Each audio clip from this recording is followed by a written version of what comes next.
Lil Wayne's new book, Gone to November, is out in stores now, and I'm getting ready to sit down and talk to him about some memorable moments he spent behind bars, what fans can expect from this book, and his new music.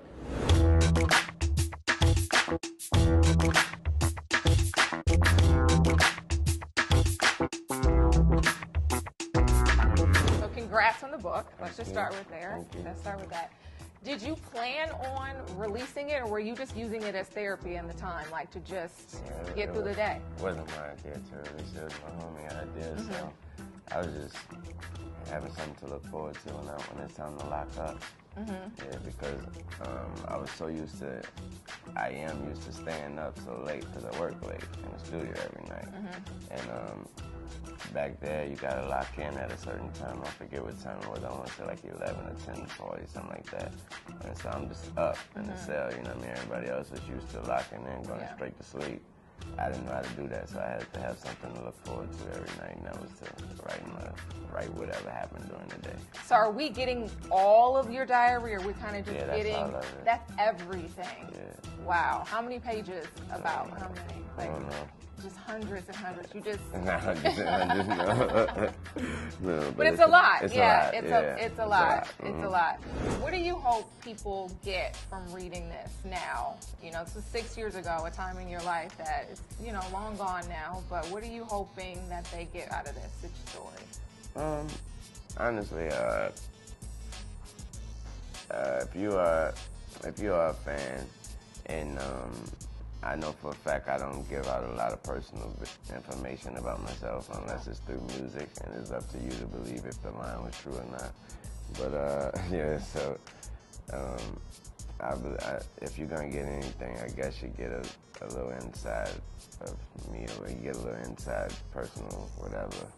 I guess to find out things you didn't know I do, or find out ways you didn't know I think, or thoughts of things you didn't know my thoughts on. Hopefully that's in there somewhere. There's a piece in the book where you say you don't think you're going to keep up or connect with anybody after you're out of here. Maybe the COs, right? You say that. Have you done that? Do you still talk to them, and is there anybody else that you may be like, how is Coach? How is A1? Like, the COs. There's one of them that I'm still real cool with, and he's cool with all the rest, and so so we all still kick it. They were actually just at the autograph signing, all of them. I haven't heard from any of the prisons, the homies that I was locked up with. Nobody, actually nobody. Yeah. What do you think? I hope they alright though. Yeah. And Jamaica. I hope he's alright. Yeah, I hope all of them okay. Yeah, they took Jamaica, man. It's cold. Yeah. What do you think was the dopest piece of advice, though, that you got while you were in there?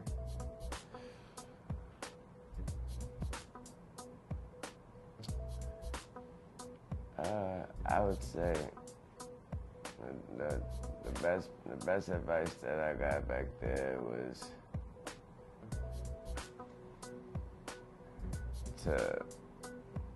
to keep your towel on your cell when you're doing things you don't want nobody, you know what I mean? And your towel on your cell is supposed to mean you're taking a number 2. Gotcha. You know what I mean? That's what the towel on your cell is supposed to mean. But the best advice I was taught, was to find a pattern, and when you use the bathroom, and when you actually do use the bathroom, and you find a pattern. And when you want to do things that you're supposed to be doing back there, you never break your pattern, and you never do it when you're not supposed to be doing. You do it, you keep it during your pattern. Gotcha. Exactly. Gotcha. So they probably think that I did every day. You talk about a lot in the book. I feel like they were like, he's nasty, bro. Wait, I am? That's what you hit on up in there. Let's talk about your faith for a second, because you talk about like every day you had to pray, you read your Bible. How did that part? I mean, I think that's going to be shocking for people to know that sounds like it was what grounded you the most while you were in there. My grandma, my faith I've always been a believer, and I'm straight. My grandmother always had me right since a baby. Yeah. Nothing's ever changed. Yeah. So I've already read the Bible before I went in. Yeah.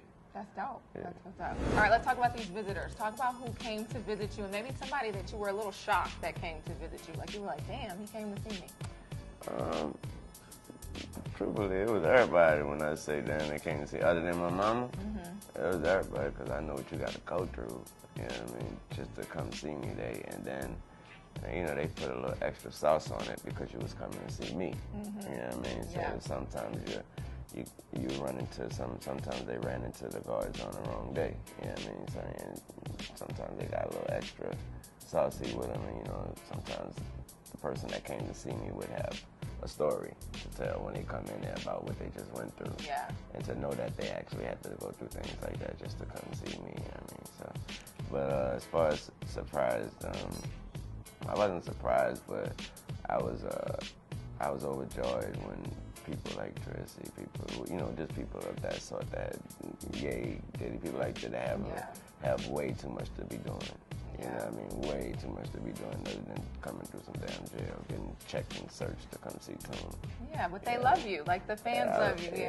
I'm saying, but that's, when you sitting up in there every day, you know what I mean? You looking like who want to come in here and see me, you know what I mean?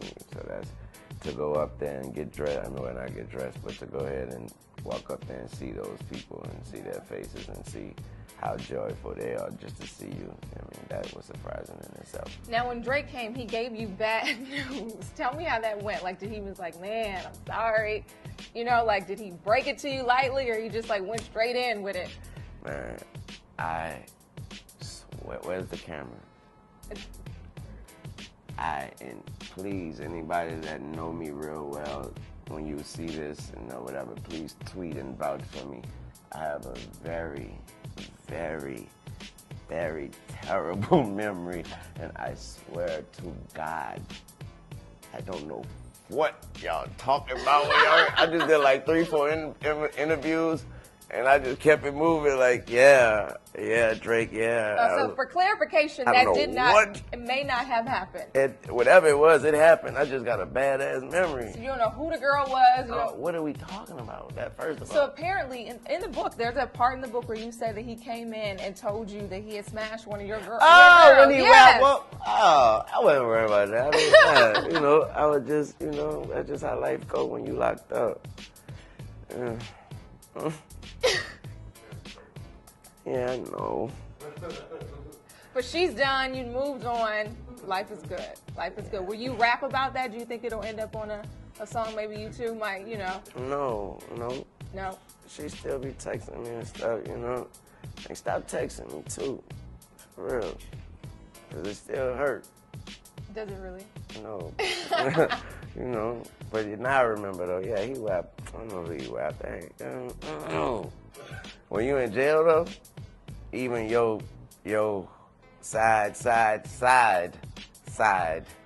is your main. When you in jail, I could talk to you all day. When you in jail, it could be somebody when you was out of jail, you ain't never text her back, you ain't call her when she called you. You couldn't tell her what color her hair was. That's how much you ain't see her. But when you in jail, whew, if she don't answer that phone when you call, Lord have mercy. All right, can we talk about music? Because you tweeted, it was a little cryptic. Everyone was like, is he retiring? So for clarification, are you quitting the game of music?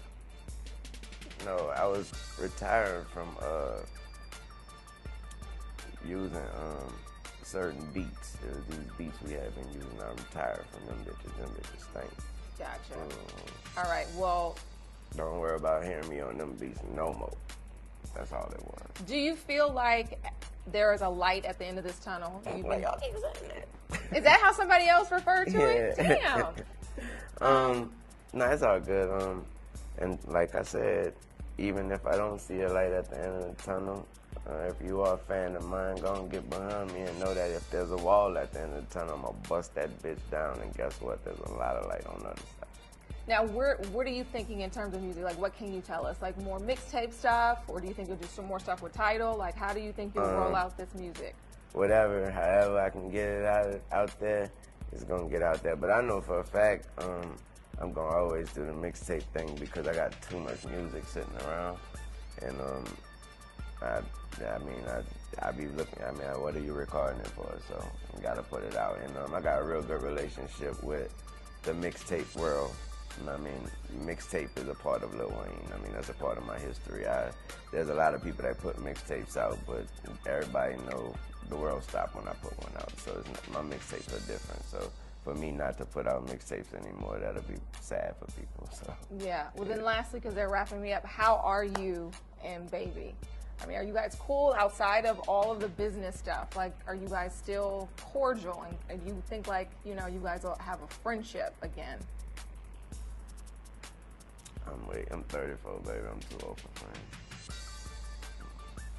You guys are more like family, actually. So friend actually is a little bit kind of like dumbing it down. You guys are definitely like fam. No, his last name isn't Carter, baby. He's not family. That's what's up. Well, that's it from here in New York City. I'm Jasmine Simpkins for HipHollywood.com.